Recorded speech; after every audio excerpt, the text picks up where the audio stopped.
আল্লাহ আপনাকে ভালোবাসেন এবং আল্লাহই আপনাকে প্রকৃত অর্থে ভালোবাসেন, বাকিরা আপনাকে স্বার্থের জন্য ভালোবাসেন। মনে রাখবেন, প্রকৃত অর্থে শুধু আল্লাহই তার বান্দাদেরকে ভালোবাসেন, বাকিরা মানুষের অবস্থানকে ভালোবাসে, মানুষের ব্যক্তিসত্তাকে নয়, আপনার আত্মাকে নয়, আপনার অবস্থানকে। এটা আপনি হারে হারে উপলব্ধি করবেন যত দিন যাবে। বাকি বিষয়গুলো স্বার্থকেন্দ্রিক। আল্লাহ রাব্বুল আলামিনের ভালোবাসা স্বার্থকেন্দ্রিক নয়, নিঃস্বার্থ। আল্লাহর জন্য ভালোবাসেন।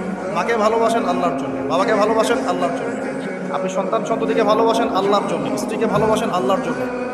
তাদের জন্য করেন আল্লাহকে সন্তুষ্ট করার জন্য, তাদের কাছে কিছু পাওয়ার আশায় না।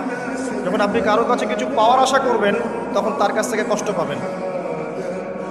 যখন কারোর কাছে কিছু পাওয়ার জন্য আপনি আশা করবেন, তখন তার কাছে কষ্ট পাবেন।